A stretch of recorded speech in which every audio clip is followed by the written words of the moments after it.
Bueno, pues muchísimas gracias por esa presentación y por la invitación, especialmente pues a Andrés Gómez, el profesor que me extendió la invitación. He seguido el evento con mucha admiración por lo que hacen, por los temas que se tratan, por los ponentes que se invitan, por la creatividad también en la divulgación del evento, por el apoyo que observo pues desde afuera masivo de los estudiantes, pues que muestra pues una unión, una cohesión, una emoción por estos tipos de eventos, así que pues muy contento por acompañarlos. No tanto como si fuese presencial, pero bueno, yo creo que en últimas es la academia, es la lluvia de ideas, es el debate que a los que nos dedicamos a esto pues nos emociona mucho. Eh, lo que intentaré hacer a lo largo de los siguientes 45 minutos, tal vez un poco menos, queriendo dejar espacio para las preguntas, es explicar un problema que juzgo como un problema desatendido en la cultura jurídica colombiana, pero puedo ir un poco más allá y diría que la cultura jurídica latinoamericana al menos, que es el problema de la suficiencia probatoria. Creo que en los libros, en la academia, la jurisprudencia del siglo XX y comienzos del XXI, es prácticamente ausente el debate, ¿no? Pese a que es un tema prioritario, es un tema tan importante que ha sido omitido. En los últimos años, por supuesto, ya esto no es así, ya no hay una omisión absoluta, pero aún creo que el conocimiento es muy precario. Creo que hay esfuerzos. Eh, Tuve la oportunidad de escuchar gran parte de la ponencia de Sebastián, el doctor Sebastián, que me antecedió la palabra. Si se dan cuenta, pues hay un esfuerzo por intentar solucionar el inconveniente, pero son esfuerzos aislados y creo que de alguna manera me iré contento si demuestro la importancia del problema y que realmente estamos ante un auténtico problema, ¿no? Además de plantear el problema, de demostrarlo, pues quiero plantear las posibles soluciones.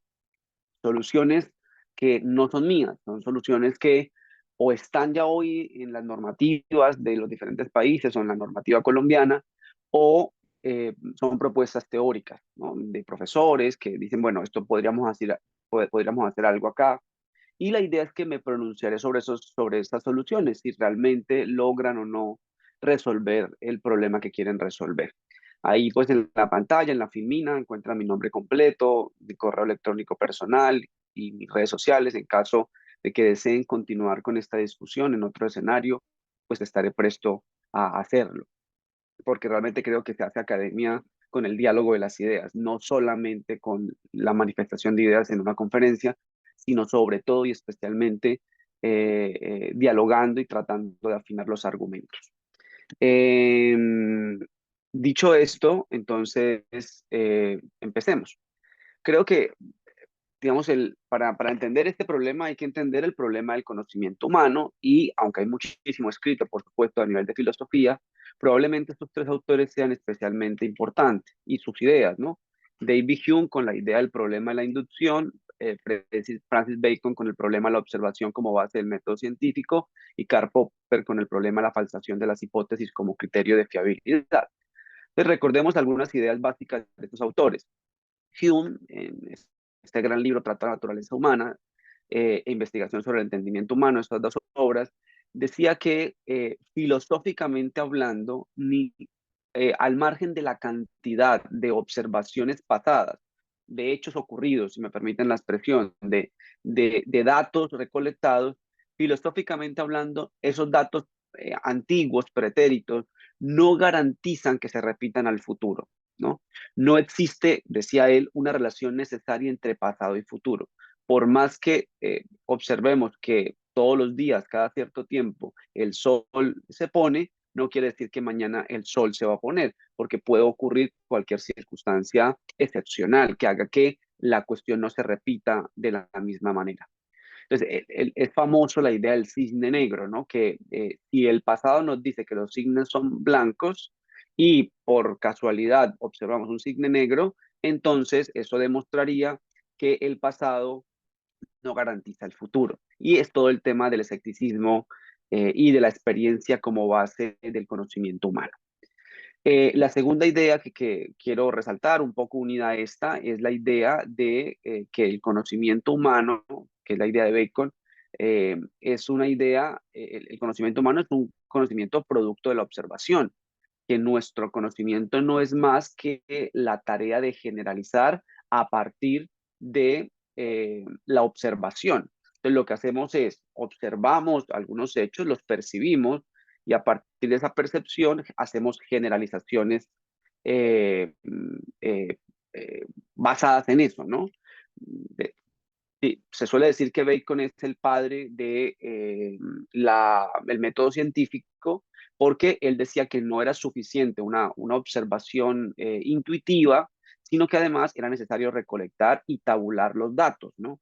Esta idea de la tabulación, de la ordenación de los datos, mm, probablemente fue el nacimiento de lo que hoy entendemos como método científico. Y él de entrada planteaba que esa idea, esa necesidad de tabulación, de análisis, de sistematización de la información, tenía una finalidad que era la eliminación de hipótesis. Entonces, la idea es que el ordenar nos permite aventurarnos a decir que la hipótesis más probable es esta y eliminar las otras, ¿no? Digamos que en él está el corazón del método científico contemporáneo. Y por último, un autor también imprescindible para los que queremos estudiar o que queremos aprender de la epistemología, que es Karl Popper, en donde él decía, y creo que con justa razón, que en realidad el método científico no era más que el intento de verificar una hipótesis, o mejor, decía él, intentar falsarla, ¿no? Intentar desaprobarla, que lo que hace un investigador, incluso cuando inicia, y si ustedes recuerdan sus clases de metodología de la investigación, se suele decir, hagan una hipótesis. Y la idea entonces de la investigación, cuando ya se desarrolla, es tratar de confirmar o de refutar la hipótesis. Realmente es lo mismo que se hace incluso ya con conocimiento relativamente afianzado, ¿no? Entonces decía Popper que entre más aguante, permítame la expresión coloquial, una hipótesis, mayor confirmada estará. Digamos que esto que llamamos ley natural, ¿no? Por ejemplo, aspectos como que los metales al calor se dilatan o como que existe en el mundo físico en general la ley de la gravedad o que los seres humanos vemos mejor de cerca que de lejos, estamos muy seguros de esas hipótesis porque han aguantado un intento de falsación a lo largo de la historia de la humanidad. Pese a que se han intentado falsar por medio de métodos científicos, no se ha logrado. Entonces, digamos, ahí también hay una idea muy importante. Estas tres ideas que las traigo a esta conferencia lo hago porque creo que la llamada concepción racionalista de la prueba de alguna manera está tomando estas tres ideas. Algunos profesores o profesoras citan estas ideas directamente y otras no. Creo que los que no lo hacen, ya no lo hacen, no porque no reconozcan que vienen de ahí, sino porque como ya hay una cultura consolidada, ya no es necesario irse hasta el pasado, sino que tenemos autores contemporáneos. Quiero hacer algunas menciones sobre lo que se llama la concepción racionalista de la prueba. Lo primero, y hay que decirlo de forma categórica, es que no es una moda, no es algo relativamente, y tampoco es algo nuevo. Su origen se remonta a un artículo de un profesor, William Twining, un artículo de los años 70, pero realmente él tiene antecedentes en autores de la cultura anglosajona bastante antiguos, ¿no? Como Whitmore o como Thayer. Eh, pero digamos que Twining en los años 70 expresamente habla de una concepción racionalista, una nueva escuela del derecho probatorio. Si tenemos como punto de partida a los años 70, estamos diciendo que hay más de 50 años pensando esto. Entonces, nuevo no es, ¿no? Claro, si lo comparamos con la historia de la humanidad, probablemente es poco tiempo, pero lo que quiero decir es que hay ya mucha teoría, mucho pensamiento, muchas ideas desarrolladas en torno a esta concepción racionalista de la prueba. Lo segundo es que esta concepción ha sido adoptada por autores iberoamericanos, autores de habla latina, ¿no? Eh, Resaltar tal vez a cuatro o cinco que me parecen muy importantes. Luigi Ferrajoli me parece que es probablemente el primer autor europeo que toma las ideas en Derecho y Razón. Por supuesto, luego el profesor Michele Tarufo, un autor trascendental en esta historia.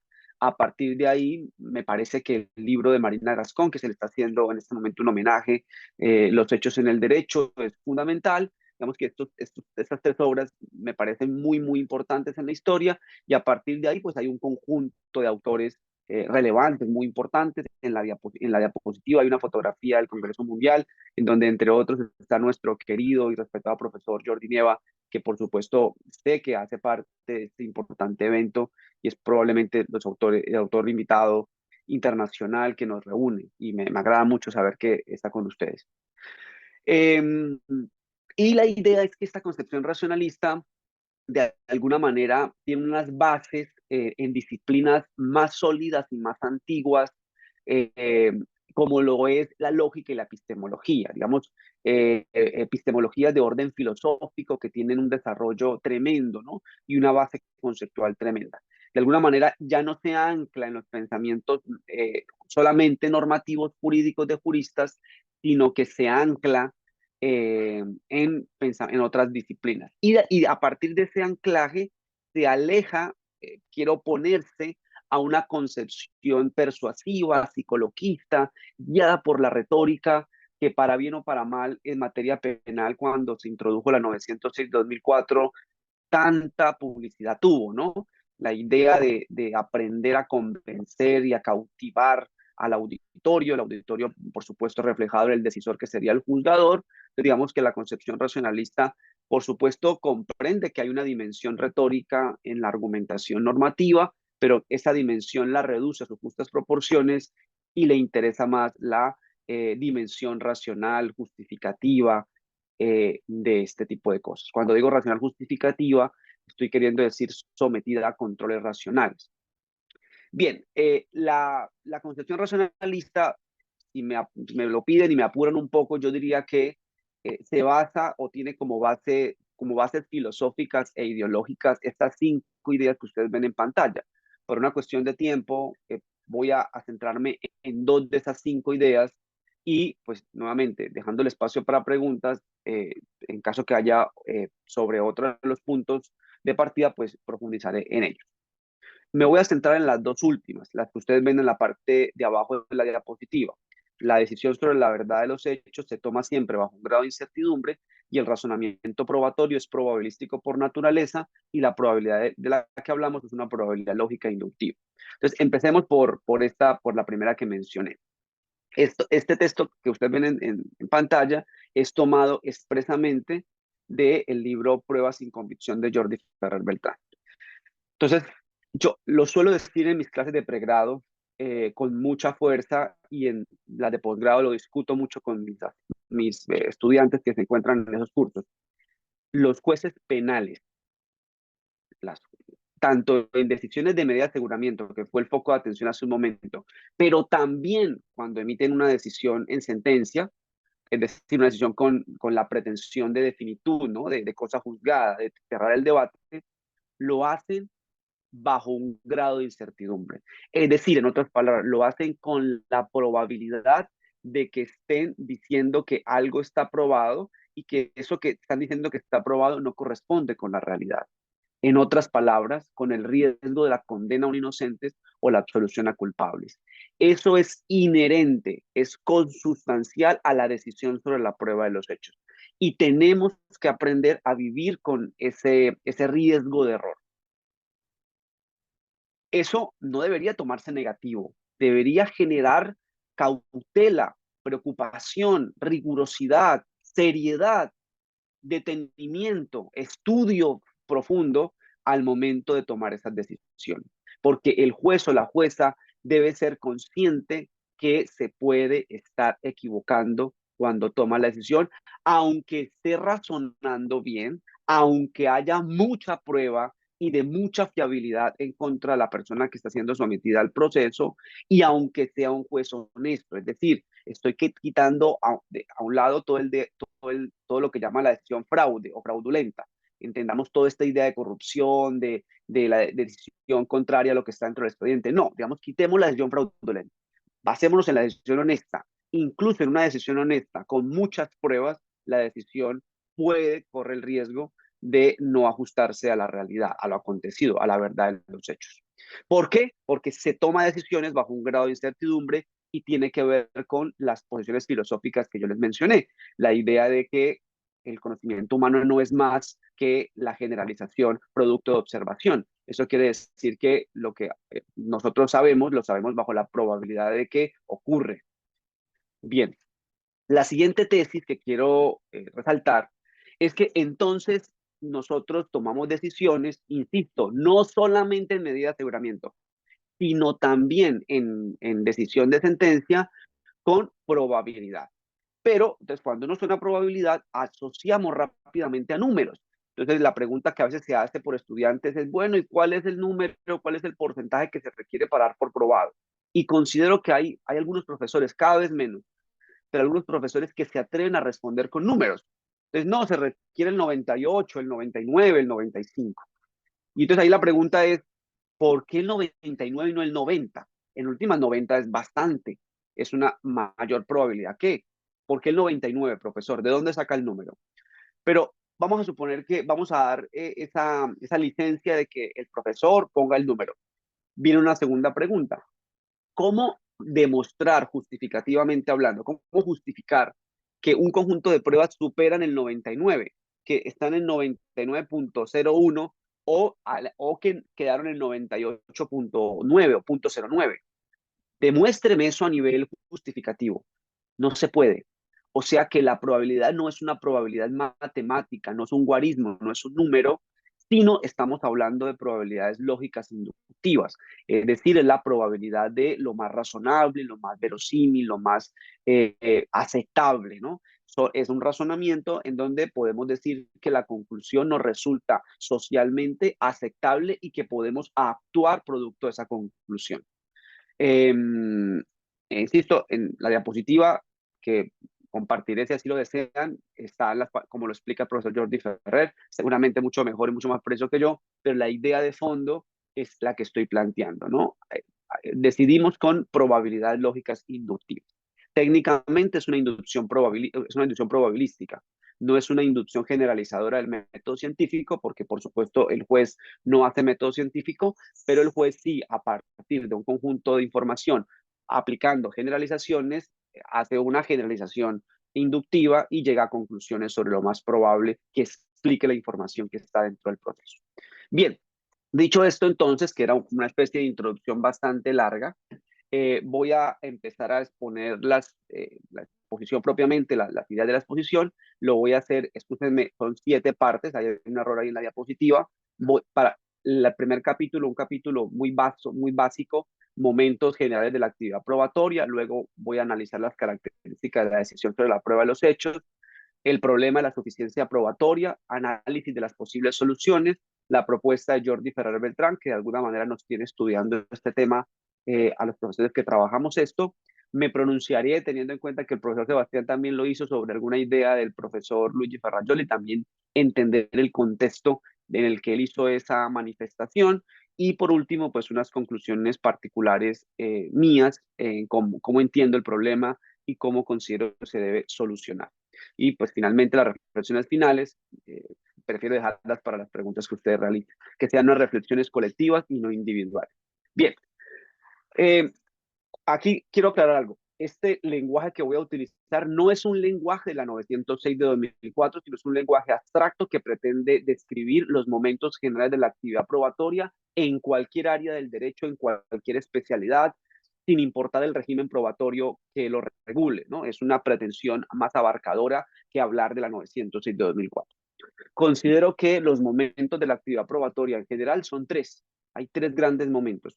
Un momento de obtención de elementos de conocimiento, un momento de producción de la prueba y un momento de decisión sobre la prueba de los hechos.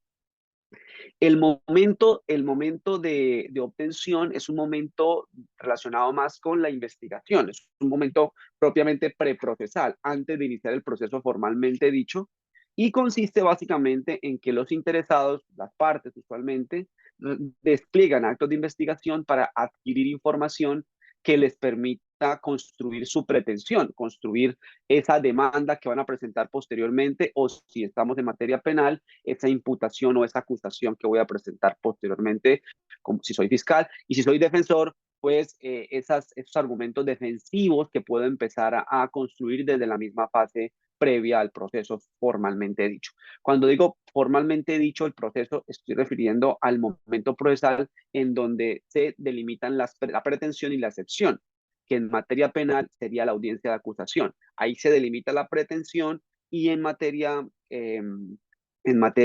preparatoria se delimitaría un poco la excepción, teniendo en cuenta que ahí ya el defensor de alguna manera está planteando hacia dónde va, cuál es su estrategia defensiva. Entonces, digamos que consiste en eso, ¿no? En obtener información. Esa información le cambiamos los nombres. En materia penal, legalmente lo llamamos elementos materiales probatorios, evidencia física, información legalmente obtenida. A nivel académico se suele llamar evidencia como un nombre transversal. Si nos ubicamos en civil, se llaman fuentes de prueba.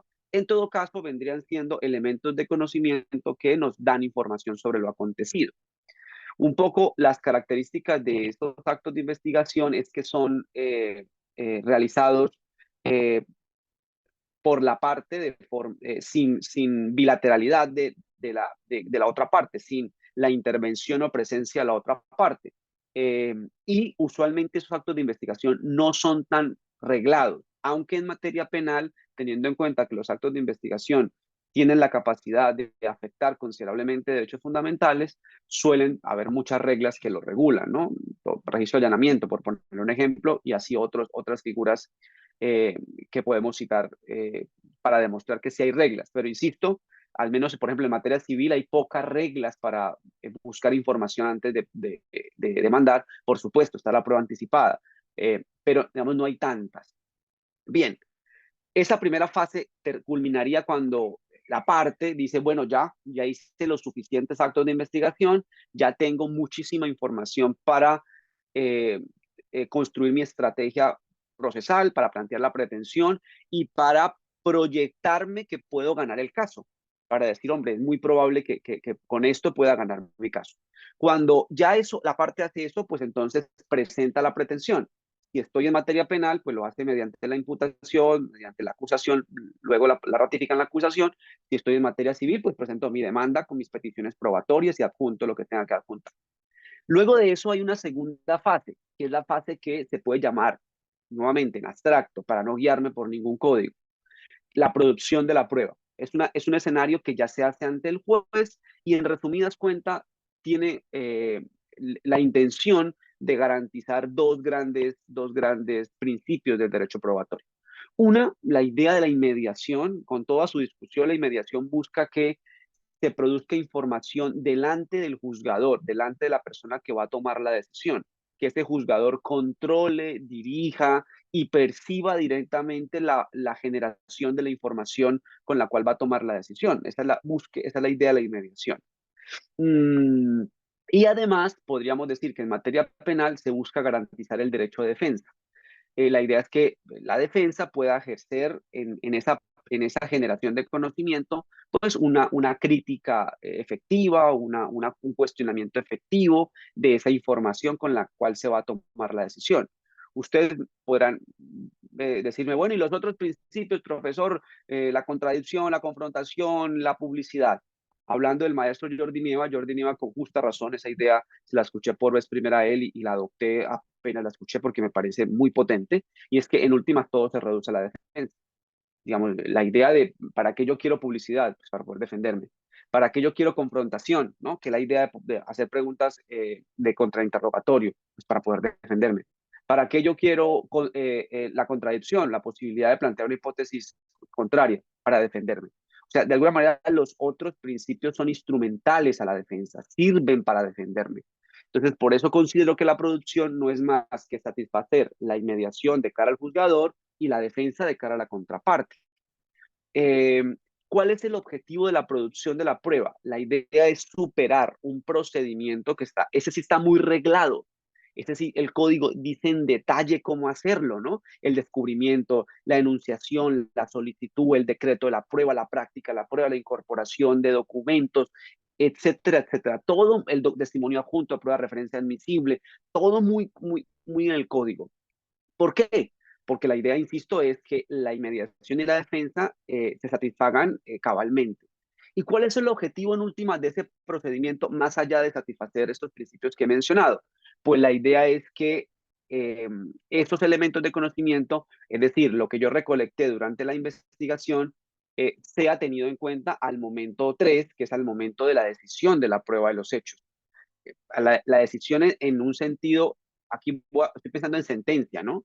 Pero no solamente en la sentencia, porque hablando de medida de aseguramiento, en últimas, en medida de aseguramiento también hay una, eh, una, una especie de actividad probatoria expresa, aunque sé que la jurisprudencia dice que no, pero evidentemente yo tengo que aportar el elemento de conocimiento a la audiencia preliminar y evidentemente tengo que correr tras lado a la contraparte. Lo que pasa es que no es tan exigente, no es tan detenido, pormenorizado como el debate probatorio en juicio. Y no lo es por muchas razones, principalmente porque la decisión de medida de aseguramiento, aunque es fundamental y es importante, pues es una decisión que se puede luego revocar. Existe la revocatoria de la medida de aseguramiento y puede cambiar, ¿no? Y es accesoria a la sentencia, a diferencia de la sentencia condenatoria que tiene una pretensión de definitud, ¿no? De cosa juzgada. Pero bien, entonces, para concluir, la producción de la prueba tiene como objetivo que los elementos de conocimiento recolectados sean tenidos en cuenta en la fase 3, que es la fase de decisión sobre la prueba de los hechos. En otras palabras, si un abogado, por más que tenga un elemento de conocimiento relevante y fiable, no sabe producir la prueba, no, por alguna manera se equivoca o deliberadamente no lo sabe, pues su elemento de conocimiento, por más importante que sea, no se va a tener en cuenta en la decisión sobre la prueba de los hechos.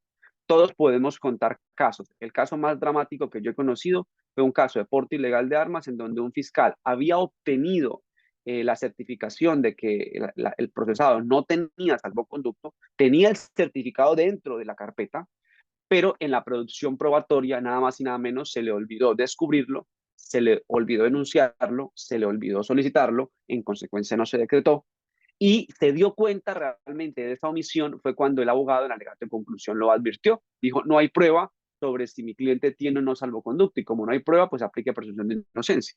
Entonces el fiscal se dio cuenta que tenía razón el defensor e intentó, con la idea de que era un documento público, etcétera, que se tuviese en cuenta en la decisión. Y obviamente el juez hizo lo correspondiente y le dijo, no, no superó la producción probatoria y aunque es un documento relevante para el caso, por supuesto, se refiere a un hecho jurídicamente relevante y muy fiable, es una certificación por parte de una entidad del Estado, no lo puedo tener en cuenta porque no se produjo dentro del proceso. Bien, la ponencia o los siguientes minutos, porque ya llevo hoy en la mitad de la ponencia un poco más, se centra en la decisión sobre la prueba de los hechos, ¿no? Esa es mi preocupación el día de hoy, aunque cada fase pues tiene sus preocupaciones y cada fase es importante, por supuesto. Entonces, rápidamente, ¿en qué consiste la decisión sobre la prueba de los hechos? Pues bueno, mire, vamos a decir lo obvio, pero a veces lo obvio lo saltamos, ¿no? A veces lo obvio no olvidamos un poco. El punto de partida es un conjunto de pruebas que se produjeron dentro de un proceso. Ese es el punto de partida. Y el objetivo es tomar una decisión sobre la prueba de los hechos. ¿Cuáles hechos? Pues obviamente los jurídicamente relevantes porque es el objeto de discusión. A esa decisión hoy se le pone un nombre, los enunciados probatorios, que dicen los autores, entre otros Jordi Ferrer, que la forma como normalmente se expresa en el lenguaje jurídico los enunciados probatorios es está probado que P o no está probado que P, siendo P el hecho jurídicamente relevante, ¿no? Digamos que es una decisión dicotómica, o decimos es blanco-negro, o decimos que está probado o no está probado. Eso es muy importante, los hechos no quedan medio probados. Si el juez considera que quedó medio probado, lo que está queriendo decir es que no quedó probado, entonces es un enunciado probatorio negativo. Si tiene dudas, pues entonces no quedó probado. Si tiene incertidumbre, no quedó probado. ¿Listo? Entonces, digamos, la decisión es de blanco o negro. ¿Qué hay en el medio entre el punto de partida y el objetivo? Pues bueno, a nivel argumentativo, nuevamente, lo que me preocupa a mí es la justificación de la decisión. No estoy pensando en los motivos psicológicos internos, aunque es una faceta muy importante, pero digamos que no soy psicólogo y tampoco ha sido mi objeto de estudio los motivos subjetivos. Me interesa es la justificación racional, lo que el juez plantea en la decisión judicial. ¿Qué hay en la decisión judicial? Pues hay un conjunto de premisas a nivel argumentativo. Las podríamos incluso numerar, ¿no? Bueno, vamos a suponer que son 6 premisas. La pregunta es, ¿qué tipo de premisas utilizan los jueces para justificar y para tomar esa decisión? Entonces, bueno, me atrevo a decir que son estas, ¿no? Una sería la existencia de la prueba. El juez dice, hay una prueba dentro del proceso. Eso es una premisa. Dos, la información que la prueba contiene. El juez dice, bueno, esta prueba dijo tal cosa, informa tal cosa. Bien, perfecto. Tres, la relación entre pruebas. Entonces, el juez ya es lo que llama valoración en conjunto. Entonces, el juez dice, las pruebas entre sí se corroboran o se refutan. Y hay una corroboración directa e indirecta, y lo mismo hay una refutación directa o indirecta. Bueno, eso es un tema que podríamos profundizar más adelante. Otro tipo de premisas son las generalizaciones empíricas, que es lo que en Colombia, o Colombia no, la cultura latina suele llamar tradicionalmente máximas de experiencia y reglas de la ciencia, ¿no? Entonces, digamos que, eh, en resumen, los tipos de premisas que se utilizan para tomar la decisión son estas cuatro: existencia de la prueba, información que la prueba aporta, relación entre las pruebas, generalizaciones empíricas. Aquí hay también una pregunta que quiero resolver muy rápido, y es si la valoración probatoria es distinto a razonamiento probatorio. En mi sentir, para mí son sinónimos. Yo no veo una gran distinción. Tal vez diría que la valoración probatoria incluye también el estudio de los motivos subjetivos. O sea, se preocupa también por el qué motiva a un juez a tomar la decisión. En cambio, el razonamiento probatorio deliberadamente dice, no nos interesa el aspecto subjetivo, nos interesa, nuestro foco de análisis es la justificación. Digamos, sería como una distinción allí, pero creo a mi juicio que son más sinónimos. Y por último, pues recordarles que cómo se unen las premisas con la conclusión mediante una inducción probabilística. Es el tipo de razonamiento lógico en especial que se utiliza para tomar esta decisión. Y pues recordemos, por favor, las dos ideas que planteé hace algún momento. Nunca un conjunto de pruebas, por rico y fiable que sea, tampoco una razón jurídica como una presunción, por ejemplo, asegura la verdad de la conclusión, ¿no? O una tarifa legal, si es que existe una tarifa legal en nuestro sistema jurídico, en nuestra especialidad. Y el tipo de conocimiento que se alcanza con base en las pruebas sobre la ocurrencia de los hechos es de probabilidad lógica inductiva. Entonces, si eso es así, y si van conmigo, y si me han aceptado un poco las ideas que he planteado, pues entonces surge una pregunta nueva, y es cuándo hay prueba suficiente, es decir, cuándo hay una probabilidad suficiente para tener como probado el hecho en la decisión judicial. Especialmente aquí estoy en la sentencia, no estoy en la medida de aseguramiento, aunque la pregunta es la misma, ¿no? Cuando un juez en sede de medida de aseguramiento podría considerar que hay prueba suficiente en torno a los hechos jurídicamente relevantes, solamente que digamos que el grado de conocimiento que se exige partimos de la base que es menos, pero la pregunta es idéntica, es el mismo reto, es el mismo problema. Em, Empecemos entonces a tratar de solucionar esto, y voy a ir un poco rápido, insisto, porque quiero dejar un espacio para preguntas. Opción 1: bueno, digamos que lo que se requiere es certeza, convicción o creencia, que son palabras que aquí utilizo como sinónimo, y es lo que en la doctrina se suele llamar íntima convicción. Esa opción, ¿cuál es el grave problema? Que si nosotros vamos a buscar las definiciones de estas tres palabras, la psicología y también hoy la epistemología moderna tiene cierto consenso en decir que estas palabras apuntan a una aceptación subjetiva de un ser humano sobre la ocurrencia de algo, ¿no? De algo externo a él. Y el problema es que cuando han estudiado las razones por las cuales un ser humano, de forma personal, subjetiva, ¿qué lo lleva a creer, a dar por probado algo? Pues oh sorpresa, hay un sinfín de razones: la fe, los prejuicios, los estereotipos, el miedo, la necesidad, etcétera, la presión social, etcétera. O sea que, si, y en derecho decimos que lo que se requiere es certeza, estamos diciendo que la decisión dependerá de cada juzgador. Y cada juzgador podrá tomar a su libre albedrío, a su subjetividad, esto. Y creo que no estaremos de acuerdo que esto sea una buena solución por aquello de la seguridad jurídica, ¿no? Entonces, quiere decir que la decisión sobre la prueba de los hechos va a depender de cada despacho. Y cada despacho lo podrá hacer bien o mal, como a su gusto lo considere. Aquí un paréntesis antes de avanzar. En materia jurídica siempre se ha hablado de los criterios de corrección de las decisiones. Los criterios de corrección son los que nos permiten señalar con el dedo que una decisión es correcta y la otra es incorrecta, ¿no? Jeremy Frank dice que entre más criterios de corrección se tengan, mejor será el sistema normativo, porque podemos señalar con el dedo que un juez se equivocó o que un juez lo hizo bien, que su decisión fue correcta. Lo que pasa con la certeza es que no tiene criterios de corrección, que cada despacho toma su decisión y no podemos decir que se equivocó o no, porque es un criterio subjetivo. Segunda opción. Entonces, esta es la opción de finales del siglo XX, ¿no? Te dijeron, bueno, listo, tienen razón. Pero entonces pongámosle un apellido a la certeza, una certeza objetiva. Entonces, lo que se decía es que la certeza se debe crear producto de las pruebas obrantes dentro del expediente. Bueno, sí, como las pruebas están ahí, son, digamos, su existencia y la información que aportan es algo que se puede verificar, es algo objetivo. La existencia de la prueba y la información que aporta la prueba lo podemos mirar en los registros.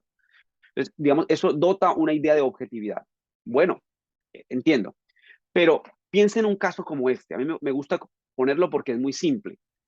Un caso en donde dos personas sabemos que hay, y hay prueba de eso, sabemos que dos personas entran a un motel, vamos a suponer que es un hombre y una mujer, para seguir una visión tradicional de esto, sabemos que duraron 2 horas y media y sabemos que el hombre utilizó su tarjeta de crédito para gastar 250,000 pesos. No sabemos qué compró, eso no se probó dentro del proceso, pero sabemos que gastó su tarjeta en el datáfono de ese establecimiento de comercio. ¿Cómo lo sabemos? Bueno, hay un conjunto de pruebas, digamos, eso es lo que sabemos. Daríamos por probado la relación sexual al interior del motel en un caso de divorcio en materia de familia, materia civil familia. Independientemente que sí o no, me gustaría hacer una encuesta, les digo que la he hecho esa encuesta y curiosamente siempre queda muy dividido, ¿no? Y curiosamente, si son personas más jóvenes o personas mayores, cambia un poco la caracterización. Pero en todo caso, lo que quiero decir es que nos basemos en las pruebas, que nos basemos en los hechos probados, no nos quita que va a depender de nosotros el decir si está probado o no. Para algunos dirán, como yo lo confieso, que por supuesto es más que suficiente, que considero que hay prueba suficiente, pero otros dirán, no, para mí no es suficiente. Para mí, yo creo que eso no prueba todavía la relación sexual, entonces no lo doy por probado. Esa persona que dice que no está exigiendo más prueba. En cambio, yo me estoy conformando con menos prueba, me convenzo con menos prueba. Pero fíjense que nos basamos en las mismas pruebas. O sea que basarnos en las mismas pruebas no soluciona el problema. Entonces, avancemos. ¿Qué otra opción tendríamos?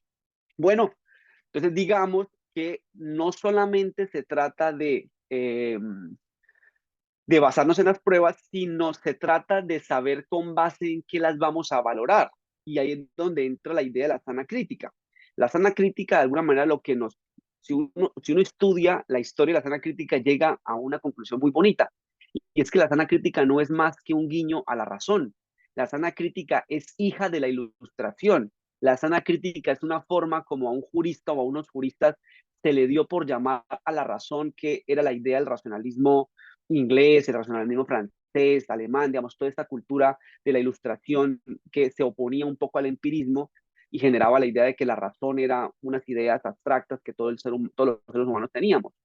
Entonces, la sana crítica es apliquemos esa idea de racionalidad a las decisiones judiciales y como es algo que supuestamente es transversal, es inherente todos los seres humanos, entonces exijamos la motivación, exijamos la justificación de la decisión judicial con base en esos criterios. Los libros del siglo XX dicen que sana crítica es igual a valorar la prueba con base en tres cosas. Valorar la prueba con base en lógica, que sería una lógica de carácter inductivo, con, con máximas de la experiencia y reglas de la ciencia. Las máximas de la experiencia y las reglas de la ciencia podríamos agruparla en lo que se llama sentido común, que es ese conocimiento ampliamente afianzado que a diario estamos teniendo en cuenta para efectos de vivir, para efectos de hacer acción diaria, ¿no? Entonces, por ejemplo, es un conocimiento afianzado, nuevamente, la ley de la gravedad, si el cuerpo, los metales al calor se dilatan, que vemos mejor que cerca que de lejos, etcétera, etcétera. Entonces, la idea es que ya no solamente era valorar las pruebas objetivamente, sino valorarlas con base en sana crítica.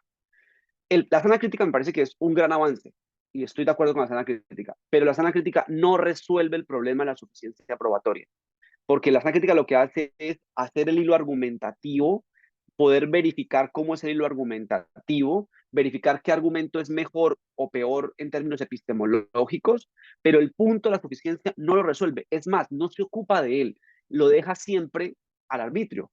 Es más, la idea de sana crítica siempre se ha juntado, se ha unido a la certeza.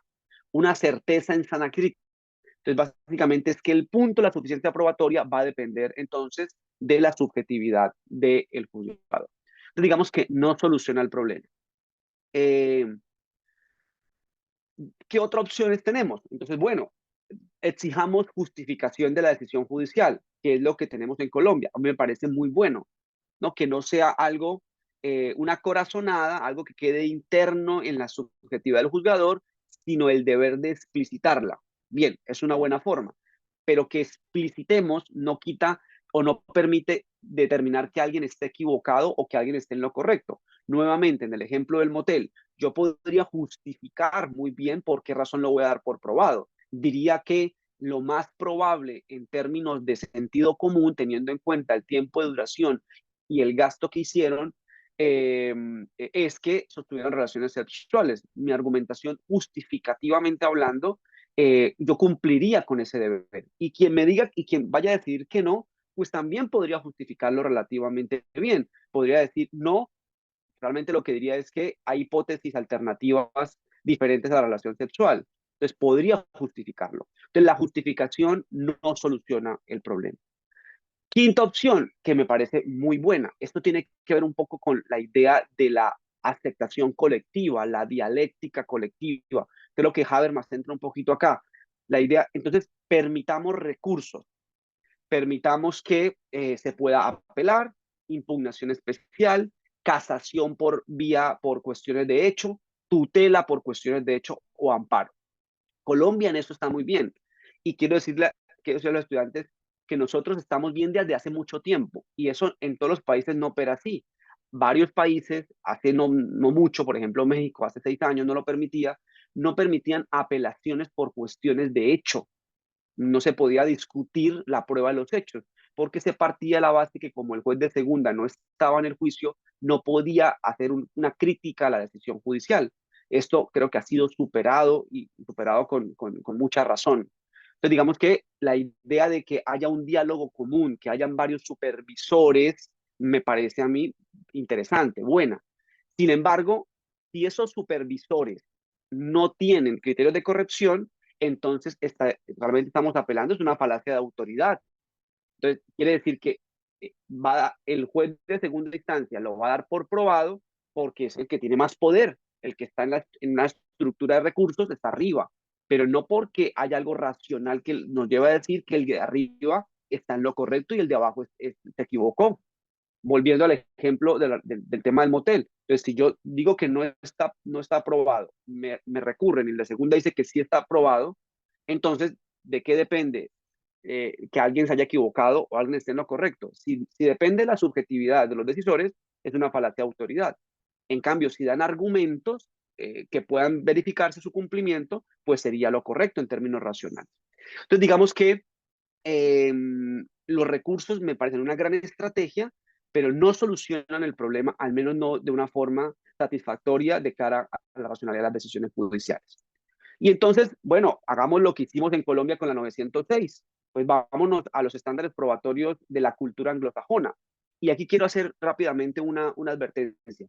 Los estándares de la cultura anglosajona tradicionales es una cosa distinto a los estándares que se están creando o que ya se crearon en la cultura latina, estándares racionalistas, en donde hoy en día Jordi Ferrer es la principal cabeza, digamos, la punta de lanza, porque su teoría ha sido muy detallada, ¿no? Aunque hay otros autores que previamente han hablado del tema. ¿Por qué es distinto? Porque los estándares anglosajones, que más o menos vendrían siendo, creo que esto que está en la diapositiva reflejan todos los estándares que se aplican en la cultura anglosajona. ¿Qué nos enseñan? Pues sí, nos enseñan que comenzando se requiere poca prueba y que para tomar decisiones, ya digamos de sentencia, se requiere mucha prueba, ¿no? Pero estos estándares, y lo demuestra muy bien Ray Laudan, son etiquetas instructivas para los jurados. Pero el problema es que los jurados no, no justifican.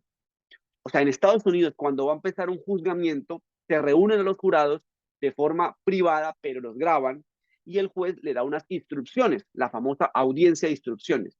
En esa audiencia no intervienen los abogados, solamente el juzgador, el juez profesional, ¿no? Y entre otras instrucciones, el juez le dice algo como que solamente podrán condenar si hay un conocimiento más allá de toda duda razonable. Pero siempre va a haber un alumno inquieto, un profesor Andrés Luna que va a alzar la mano y va a decir, me hace un favor, me explica qué es eso del más allá de toda razonable. Hoy en día, en el siglo XXI, se dice que es un concepto autoevidente. Eso quiere decir que el juzgador no se lo explica a los jurados y lo único que se les dice es que se requiere mucha prueba para poder condenar a alguien. Pero el satisfacer esa mucha prueba es algo que va a depender de los jurados y la deliberación interna entre ellos. Entonces, digamos que esas etiquetas poco nos sirven a la cultura colombiana porque nosotros sí tenemos una justificación. Entonces, si la etiqueta no nos dice cómo se satisface para poder aplicarse semánticamente la etiqueta en un caso en concreto, pues la etiqueta está vacía. Y es lo que creo que legalmente tienen nuestros estándares probatorios, que para mí no son estándares, ¿no? Esas etiquetas de probabilidad de verdad, de más allá de todo razonable, de diferencia razonable, con motivos fundados, al menos a nivel legal, son vacías. Jurisprudencialmente hay algo. Por supuesto, el profesor Miguel Muñoz probablemente ha sido el que, tomando la jurisprudencia, analizándola sistemáticamente, nos ha dicho, mire, nuestra Corte Suprema nos ha enseñado esto, pero es la jurisprudencia, no la ley la que nos ha dado, porque si la ley nos manda un guiño a que miremos Estados Unidos no nos dice mucho. Bien, entonces, la opción 6, que sería estándar de la cultura anglosajona, pues lastimosamente, pues tampoco nos sirve. Creo que está menos que las anteriores opciones. ¿Qué podemos hacer? Pues bueno, hay un profesor que ha hecho lo que para mí es una trilogía, lo que para mí es una teoría general de la prueba, que es escribir estos 3 libros, ¿no? Y creo que para entender su pensamiento hay que ojear al menos los 3 libros. Pero de lejos, su libro más importante, su libro cumbre, su libro más demandante académicamente hablando, es Pruebas sin convicción, un libro reciente que es el que se está leyendo actualmente. Más o menos, ¿qué es lo que plantea este profesor? Él dice que necesitamos reconstruir la teoría de los estándares de prueba y la idea es que los estándares de prueba deben tener como mínimo 3 características para que cumplan su función en los sistemas de cultura latina o iberoamericana, en donde se debe justificar la decisión judicial y se pretende una racionalidad. Se debe apelar a criterios que tengan la capacidad de evaluar la capacidad justificativa de las pruebas para hacer las conclusiones probatorias. Segunda característica, los criterios deben ser capaces de determinar un derrotero, una línea, una meta, a partir de la cual cuando se supere estemos dispuestos a dar por probado los hechos. Y finalmente, se deben utilizar criterios cualitativos, no numéricos, porque ya dijimos que la probabilidad matemática, pues aunque se ha intentado, no ha logrado demostrar que sirve para tomar este tipo de decisiones. Los que están interesados, Jonathan Cohen es un autor que intentó aplicar la matemática para esto y él mismo llegó a la conclusión que pues no se puede, ¿no? Y a partir de Jonathan Cohen, todos los demás, digamos, han intentado de pronto replantearlo, pero no lo han logrado, incluyendo Miquel Etaro. Entonces, bueno, esta es la idea de Ferrer, y por eso Ferrer me parece que el título es muy sugerente. Pruebas sin convicción. O sea, la idea es que los jueces deberían dar por probado los hechos al margen de la convicción subjetiva que ellos tengan sobre la prueba de los hechos. Y la pregunta, ¿eso es posible? O sea, ¿es posible que un juez dé por probado un hecho sin estar convencido? Pues dice Ferrer, si le damos al juez una regla que le establezca las condiciones para dar por probados los hechos, puede pasar que el juez diga, para mí no está probado, pero según, como la ley dice que las condiciones son estas, y en este caso se cumplieron los requisitos, entonces yo aplico la ley y me aparto la subjetividad mía cognitiva y procedo a tomar la decisión.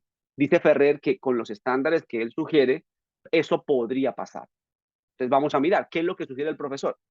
Entonces, aquí están los 7 estándares probatorios de él. Obviamente, en un curso en donde tengamos más tiempo, pues uno lo que podría hacer es agarrar cada estándar y analizarlo en detalle. Pero solamente quiero que se imaginen lo que él propone. Y él dice, mire, imagínense que un artículo del Código Procesal Penal ya no dijera que para condenarse requiere más allá de todo razonable. No, ya no dice eso, quitémoslo. Ahora lo que va a decir es esto. Para condenar, con, para considerar, vamos a decirlo según él, para considerar probada, ubiquémonos acá, para considerar probada una hipótesis sobre los hechos de una sentencia condenatoria, vamos a ponerlo así, en la condenatoria, deben darse conjuntamente las siguientes condiciones. Entonces, primera, la hipótesis, es decir, los hechos jurídicamente relevantes de la fiscalía, ¿no? De la fiscalía. Es más, podríamos redactarlo a la colombiana así. Los hechos jurídicamente relevantes planteados por la fiscalía deben ser capaces de explicar los datos disponibles, las pruebas dentro del expediente, integrándolo de forma coherente, corroboración interna entre ellos. Y las predicciones de nuevos datos que las hipótesis permitan formular deben haber resultado confirmadas y aportadas como pruebas al proceso. Es decir, hechos indicadores deben quedar debidamente probados, sean previos, sean concomitantes o sean posteriores. B. Además, deben haberse refutado todas las demás hipótesis plausibles explicativas de los mismos datos que sean compatibles con la inocencia del acusado, demandado o más beneficiosa para él, excluidas las meras hipótesis ad hoc. Entonces, si la defensa plantea una hipótesis, debe haber quedado refutada. Y no solamente la que plantee la defensa, sino todas aquellas que bajo generalizaciones se puedan formular. ¿Qué es una hipótesis ad hoc? Es una hipótesis que no permite ni corroborarse ni refutarse. Son hipótesis que no permiten un ejercicio epistemológico de demostración. Este estándar, el número 1, vendría siendo el más exigente que este profesor se inventó, que él pudo imaginarse con base en su conocimiento. Y el 7 es el menos exigente. Podríamos decir que en materia penal se requieren estándares más exigentes para la sentencia, el 1, el 2, tal vez el 3, y para medidas de aseguramiento, pues se requieren estándares probatorios un tanto más bajos, ¿no? El 4, el 5, el 6. Bien, la pregunta es, ¿Ferrer soluciona el problema? Esa es la pregunta y con esto voy terminando. Hay un problema innato de la suficiencia probatoria y de la propuesta de Ferrer, y creo que cualquier otra propuesta. Y es que su satisfacción siempre va a ser gradual. Por ejemplo, deben haberse refutado, sí, pero la refutación, ¿en qué grado debe haberse refutado? Siguiendo con el ejemplo del motel para ir terminando, si la hipótesis alternativa a la relación sexual que es compatible con el demandado, si estamos en un caso civil familia, es que, vamos a suponer, iban a trabajar porque iban por la vía, una audiencia preliminar urgente, inmediata, y entonces el doctor Andrés Luna dijo, tiene que conectarse ya inmediatamente, entonces volantearon porque lo primero que había era una audiencia, era un motel, y entraron al lugar. eh, y entonces, ¿cómo se refutó eso? ¿No? Entonces, podemos decir que se refutó con la idea de que sí, la audiencia sí estaba, pero la audiencia finalmente no se hizo, porque se omitió citar a la víctima o cualquier sujeto procesal. Pero pese a que se omitió, o sea, que la audiencia duró 5 minutos, ellos duraron 2 horas y media en el lugar. Vamos a suponer eso. La pregunta es, ¿ahí quedó refutada, sí o no, la hipótesis de la audiencia como justificación o como hipótesis plausible a la entrada del motel? Y el gasto de los 250 millones, perdón, de los 250 mil pesos. Entonces, ahí esa refutación es gradual. Para algunos dirán, sí quedó refutada porque la audiencia no duró 2 horas, sino duró solamente 5 minutos. Realmente no hubo audiencia.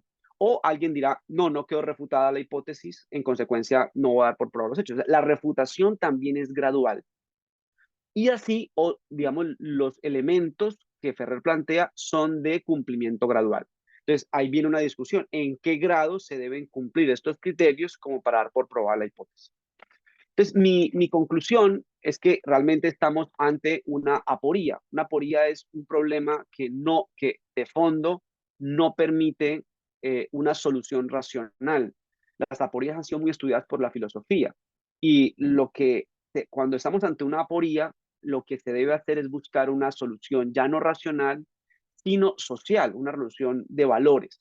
Y creo que lo que en Colombia tenemos es relativamente bueno, ¿no? Es decir, tenemos justificación de la decisión judicial, tenemos una publicidad amplia, decisiones hoy en día en redes sociales se comparten rápidamente, se critican las decisiones judiciales, tenemos recursos muy amplios en materia de prueba de los hechos, apelación, impugnación especial, casación, tutela se puede presentar por defectos fácticos. Eh, digamos, me parece que tenemos un buen escenario para solucionar la aporía con ideas, ¿no? Con cuestiones éticas. Sin embargo, lo que tenemos que empezar a trabajar es adoptar criterios de evaluación de la suficiencia probatoria, eh, comprendiendo que su cumplimiento es gradual, pero al menos si identificamos los criterios de evaluación de la sociedad probatoria, podemos ordenar el debate. La defensa puede construir una estrategia probatoria. La fiscalía puede proyectar más claramente cuándo los jueces van a dar por probar los hechos y cuándo no. Y los jueces en la motivación pueden argumentar de una forma más precisa. Hoy, y finalizo con esto, hoy el criterio por excelencia, no solamente en Colombia, porque la Corte ya lo ha identificado, sino diría que en la discusión académica para evaluar la suficiencia probatoria son las llamadas hipótesis alternativas. Ese es el criterio por excelencia. ¿Y en qué consiste? Consiste en preguntarse, ¿la fiscalía razonablemente ha acreditado los hechos? El juez dice por ahí, razonablemente lo ha hecho. Pero el juez tendría que preguntarse, antes de dar por probado el hecho, si existe una hipótesis distinta a esa de la fiscalía que también razonablemente justifique las pruebas obrantes dentro del expediente. Si el juez dice, sí, hay una hipótesis diferente a la fiscalía, distinta a esa, que también es coherente, que también se infiere, que también se extrae de las pruebas dentro del expediente, tendría que decir que hay una duda razonable en torno a la ocurrencia de esos hechos y en consecuencia tendría que aplicar reglas de cierre como la presunción de inocencia, el indubio pro reo, la regla de juicio de la carga de la prueba. Bien, qué pena haberme pasado tanto el tiempo. Espero que haya unos minutos para responder algunas dudas. Gracias por la atención. Muchas gracias, doctor Ronald. Pues en este momento sí se abre un espacio para preguntas. Ya hay unas preguntas formuladas en el chat. Si quiere ya se las estoy leyendo. La primera es, cuando se está frente al estándar probatorio, más allá de toda duda razonable, la pregunta a plantearse para determinar la absolución o condena es cuándo hay prueba suficiente. Sin embargo, cuando la decisión judicial será fundada en las máximas de la experiencia, ¿cómo puede establecer si hay mérito o no para condenar? Bueno, muy buena pregunta. Eh, vamos a mirar. Primero, recomiendo un autor que me parece que está dando en el blanco, a mi modo de ver. Alan Limardo, Repensar las máximas de la experiencia, es un profesor de la Universidad de Buenos Aires. Las máximas de la experiencia a nivel lógico son generalizaciones, ¿sí? Es decir, son enunciados que no se refieren a algo en concreto, a un suceso en concreto, a un hecho en concreto, sino se refiere a un grupo y a ese grupo le atribuimos una propiedad o una característica, ¿no? Entonces, bajo esa idea, el razonamiento probatorio siempre va a tener generalizaciones, siempre. O sea, todas las condenas en Colombia y en el mundo se basan en generalizaciones. Lo que sucede es que epistemológicamente hablando, hay generalizaciones mejores y hay otras que no son tan buenas. Las que no son buenas, le solemos llamar, poner etiquetas negativas. Le podemos llamar estereotipos, prejuicios, pero al margen de esas etiquetas que son más políticas, uno puede decir, no es buena porque realmente no reflejan cómo mayoritariamente o probablemente suceden las cosas, ¿no? Entonces, vamos a mirar. Cuando tenemos han preguntado sobre temas sexuales. Cuando una mujer va a juicio y dice, él, señala al acusado, él fue el que me violó esa noche, estoy segura, es él, etcétera. ¿Cómo el juez justifica que va a dar por probados los hechos? Pues el juez tiene que responder por qué le va a dar fiabilidad al dicho de ella. ¿Y cómo le da fiabilidad al dicho de ella? Una estrategia, que sería la mejor, es buscar corroboración eh, indirecta. La corte habla de periférica y me parece que hay otro problema, pero indirecta o directa, ojalá, ¿no? Corroboración directa o indirecta. Pero si no hay corroboración de esa naturaleza, le corresponde al juez evaluar individualmente la prueba y tomar una decisión con base en ella. Entonces, ¿por qué se le cree al dicho de una persona? Entonces los jueces aplican generaciones como estas. Dicen, bueno, no se observan contradicciones y aunque el juez no lo diga, implícitamente hay un entimema y encontramos ahí ese tipo de premisas. Entonces, cuando una persona no se contradice, es porque probablemente la persona esté siendo honesta y esté diciendo información fiable. Otra que a veces la he visto que la escriben, otras veces no, pero me parece que es interesante. No se observa razones para mentir. Entonces, cuando una persona no tiene razones para mentir es porque probablemente está siendo honesta y está diciendo información fiable. Otra, está un poco más aceptada por la psicología. La persona tuvo excelentes condiciones para percibir lo que está declarando. ¿Cuáles excelentes condiciones? Había luminosidad, no tenía sus estados alterados, tuvo un buen tiempo para observar el objeto. Entonces, cuando una persona tiene buenas condiciones para percibir, entonces probablemente la información que nos da es una información fiable y es una información, perdón, está siendo honesto y es una información fiable. Entonces, siempre, la pregunta es buena, pero hay que responderla primero en forma categórica. Siempre las decisiones de condena se basan en generalizaciones. Ahora, la pregunta es, ¿cómo hago para evaluar que estamos ante una mala generalización? Epistemológicamente hablando, ¿qué criterio me da todo esto el razonamiento probatorio para poder evaluar la calidad de una generalización? Esa pregunta es una pregunta, digamos que la voy a responder con puntos suspensivos porque creo que hace falta trabajarla. Hay algunas ideas, pero muy sueltas. Yo le diría esto.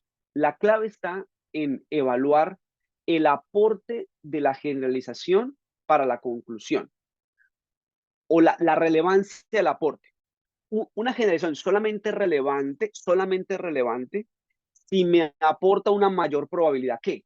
O sea, ante un grupo es más probable determinada cosa. Si en cambio la generalización solamente me da un 50-50, puede que sí o puede que no, pues esta generalización es muy mala en términos epistemológicos y no se podría fundamentar una conclusión con base en ella. ¿Y la razón cuál es? Volvemos al criterio que acabo de mencionar hace un momento, porque una generación de esa naturaleza permitiría inferir diferentes hipótesis, no solamente la de la fiscalía, sino hipótesis alternativa, ¿no? Coloco un ejemplo hablando de droga. Hace 3 años yo fui defensor en un caso que me llamó mucho la atención. Un muchacho, tenía 19 años, iba en motocicleta de Cúcuta a Chinacota. Chinacota es un pueblo, un municipio pequeño en donde los cuteños solemos ir a descansar los fines de semana. Este muchacho iba en una moto, iba con un maletín y se le encontraron 20 papeletas de marihuana.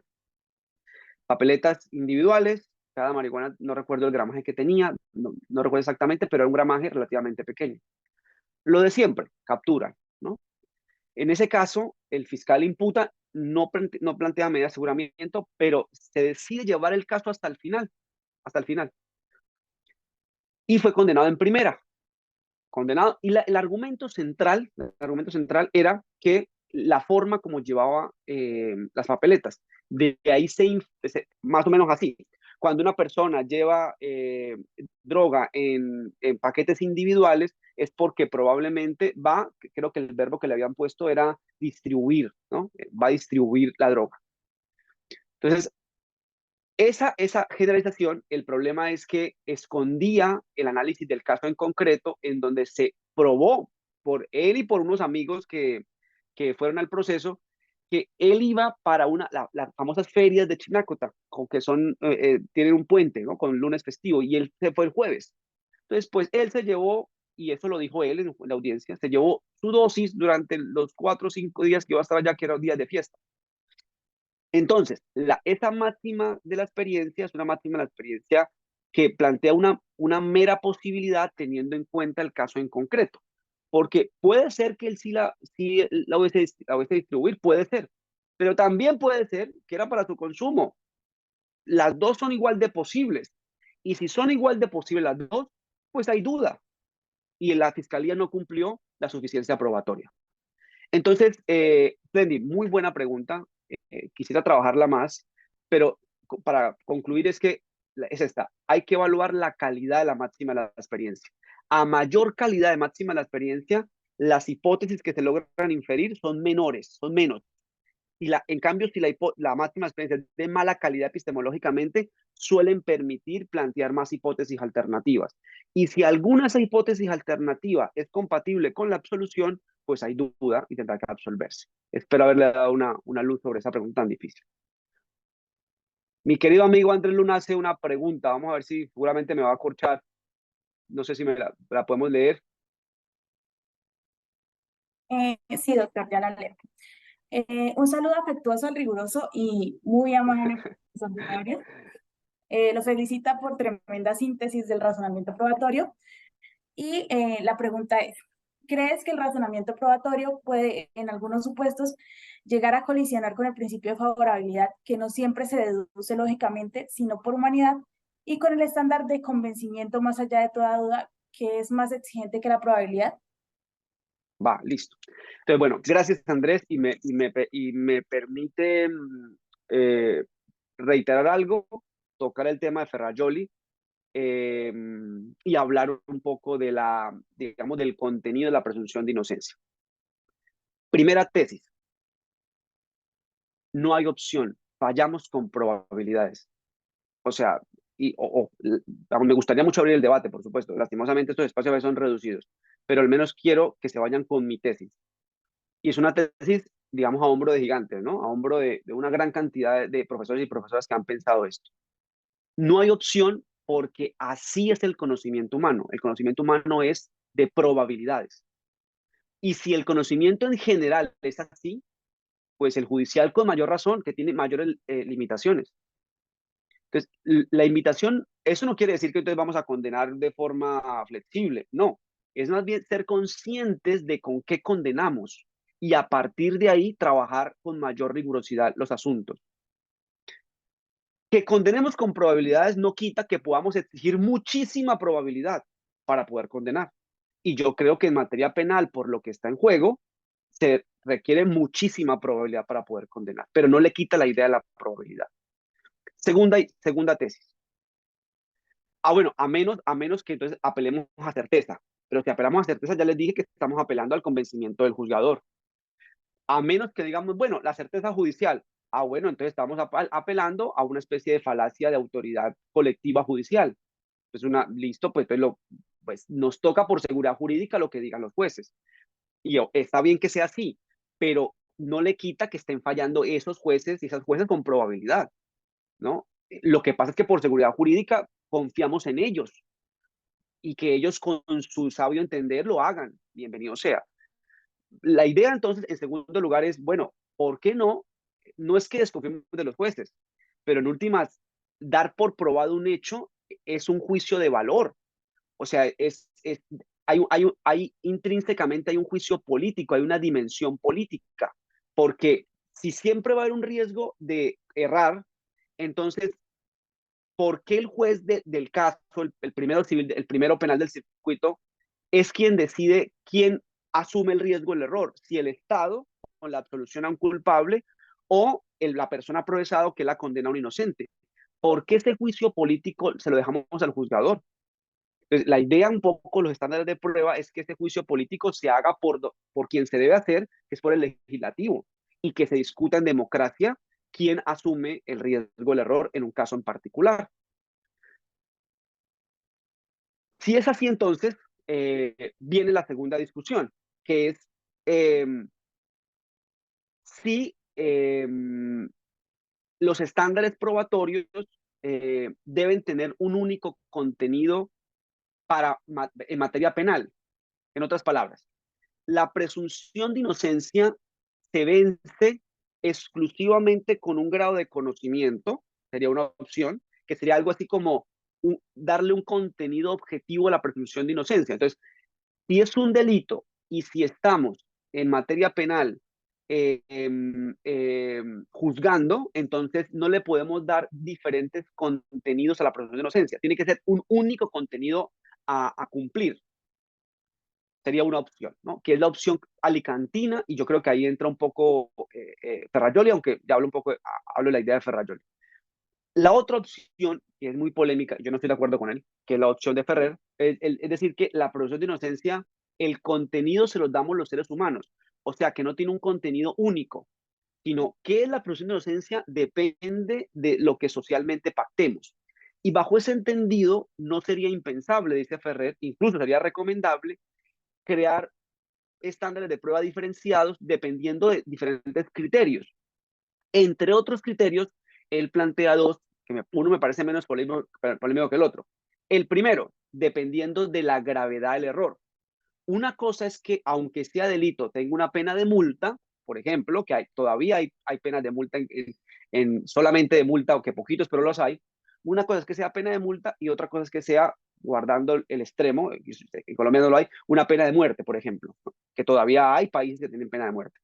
Entonces, obviamente, el error de lo segundo es gravísimo y por tal motivo es lógico que fijamos muchísima prueba, porque el riesgo de condenar a un inocente, el riesgo de ese error es tremendo. En cambio, la multa, pues bueno, sí, es un antecedente penal, pero es una multa en últimas. El riesgo del error no es tan alto. Entonces podríamos establecer un estándar probatorio para desvirtuar la presunción de inocencia menos exigente en la multa que en la pena de muerte. Y a partir de ahí, pues podemos establecer uno o dos estándares más. Esa es la idea de Ferrer. Es una especie de subjetivismo de los derechos fundamentales, ¿no? De la posibilidad de darle contenido distinto. A mí me parece muy riesgoso la idea de plantear eh, estándares probatorios diferenciados para desvirtuar la presunción de inocencia. Y creo que es seguirle el juego a esa inflación legislativa penal que tanto daño le ha hecho a las sociedades actuales, ¿no? Que es como, yo una vez conversé con Ferrer de ese tema y le decía, pero sí, el legislador, una conducta poco grave la vuelve delito porque lo suele hacer, y entonces nosotros le vamos a seguir el juego y entonces vamos a bajar el estándar probatorio. Entonces, no, la idea es que si el legislador asume y quiere volver un comportamiento delito y que se haga un proceso penal, pues entonces se asumen las garantías penales en su integridad, no variándolas, ¿no? Él, como buen argumentador que es Ferrer, me decía, bueno, ¿y qué pasa con los llamados procedimientos abreviados, no? No, en últimas, no son garantías disminuidas de alguna manera su dimensión, y bueno, ahí se generó un debate que me pareció interesante. Pero mi posición es que el contenido del estándar probatorio, si bien acepto que es social, por supuesto, yo no soy un objetivista moral, no creo que los valores tengan un contenido único y algo así como platónico, ¿no? Del mundo de las ideas, sino creo que la sociedad se lo da, pero creo que no deberíamos dárselo diferenciado, sino un solo contenido de la presunción de inocencia en materia penal.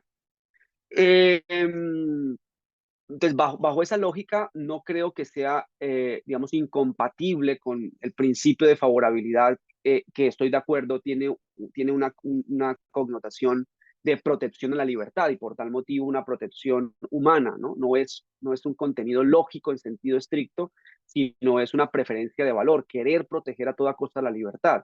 Pero no creo que sean incompatibles. Es más bien, listo, queremos proteger la libertad. Entonces, discutamos en qué medida queremos protegerla, qué tanto queremos protegerla. Porque claro, si la queremos proteger a una dimensión tremendamente alta, entonces subamos un estándar probatorio, el uno que sería el más, más alto de Ferrer, pero seamos conscientes entonces que difícilmente el Estado va a poder condenar a los culpables, porque no siempre se cuenta con esa cantidad de prueba para condenar a culpables.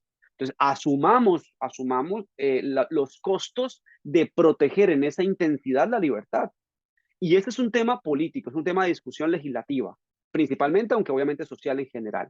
Ahora, el comentario sobre Ferrajoli. Quiero un contexto de Ferrajoli. Ese congreso, yo no tuve la oportunidad de estar presencialmente, pero me vi toda la sesión de en donde el contexto en el que Ferrajoli hace el pronunciamiento. Ferrer da una conferencia como la que estoy dando yo, larga y aburrida, de 40, 50 minutos, y luego hay un debate entre Ferrajoli, perdón, entre Ferrer, Marina Gascón y un profesor mexicano que no recuerdo el nombre, se me escapa en este momento, excúsenme. Y era un debate cerrado, el público en principio no intervenía, el público escuchaba. O sea, ya iban para 2 horas de discusión y el gran maestro Ferrajoli estaba delante y él alza la mano. Y, digamos, si alza la mano, pues hay que darle uso a la palabra, ¿no? Y Ferrajoli, a título de comentario, dice que él observa una similitud entre estándares de prueba y tarifas legales y además, un segundo argumento que él plantea, que es el que me quiero pronunciar en este momento, que siente que los estándares probatorios son contrarios a la lógica del razonamiento inductivo. ¿Por qué? Porque el razonamiento inductivo arroja probabilidades. Entonces, querer una regla que mida esa probabilidad lo siente contrario a la lógica inductiva. Es un poco la idea que él plantea. Sobre lo segundo, no estoy de acuerdo con esa idea, porque si vemos el contenido de los estándares que plantea Ferrer, los criterios que componen los estándares de Ferrer son criterios coherentes con la lógica inductiva. Es más, son los criterios que se utilizan en el método científico para evaluar la calidad de las conclusiones a la que se llega con un experimento. Es decir, son criterios coherentes con la lógica inductiva. Lo que es discutible es si vale la pena crear una regla al estilo que Ferrer propone, o tal vez dejar esos criterios más bien como orientadores de la decisión, orientadores de la discusión sobre la suficiencia probatoria. Estoy de acuerdo, pero los criterios en sí mismos no son incoherentes. Lo que eventualmente puede ser incoherente es la regulación a título de regla legal. Bienvenido el debate. Yo en lo personal creo que no, creo que la regla legal daría un orden del debate, daría una precisión para los abogados, para las partes y daría un orden para la motivación de la decisión judicial, para la justificación de la decisión judicial. Andrés, seguramente no respondí, pero espero haber al menos alcanzado a dar unas luces. La pregunta es una pregunta también muy amplia y con muchos matices que no tiene respuesta clara, pero al menos espero haber expresado mi opinión. Muchas gracias, doctor. Tenemos una última pregunta, pero pues queríamos pedirle que sea un poco breve, ya que estamos sobre el tiempo para el siguiente conversatorio. La pregunta es, si el ideal es que el juez sea parte de su subjetividad para tomar decisiones y que sea algo más objetivo, me surge la pregunta, ¿qué papel podría jugar la inteligencia artificial en esa valoración objetiva de la prueba? Buena pregunta y la respuesta es corta porque es una pregunta, digamos, muy precisa, ¿no?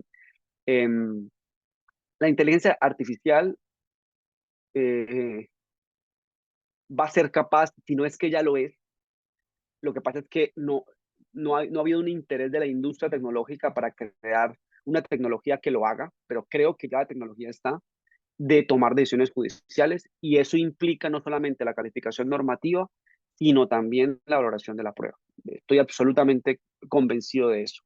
Solamente falta un interés de la industria o un incentivo económico por parte de los gobiernos para que la industria cree el software especializado para nosotros. Si no es que ya lo hay, porque ya hay algunos intentos. Lo que sí, Julia Andrea, que es tu nombre como me parece allí, es que para que el algoritmo funcione, tendríamos que darle los criterios de corrección, ¿no? Y entre estos criterios de corrección, creo, bajo mi formación, que es indispensable darle un estándar de prueba al estilo Ferrer, al estilo de Jordi Ferrer Beltrán. De lo contrario, el juicio de preferencia político valorativo de quién asume el riesgo del error lo hará el algoritmo y eso me parece tremendamente grave. Entonces, creo que la discusión jurídica debe estar hoy en día en qué criterio le vamos a dar a esa tecnología para que tome las decisiones. Ahora, otro problema es si la decisión de la tecnología debe ser definitiva o solamente es una especie de propuesta de decisión. Es un tema político que se me escapa a mi charla, pero para responder de forma corta como se me pidió, los estándares de prueba serían indispensables para que estas tecnologías tomaran decisiones bajo la voluntad humana, bajo el querer humano. De lo contrario, le estaríamos dando una licencia muy amplia a la inteligencia artificial, que creo que no sería correcto. Muchas gracias por la pregunta y bueno, espero que hayan disfrutado de este tema. Bueno, ya muchas gracias, doctor Ronald. Estamos muy agradecidos de que usted haya podido compartir este espacio con nosotros y agradecemos su asistencia. Bueno, En este hasta la momento, próxima. Cuídense mucho.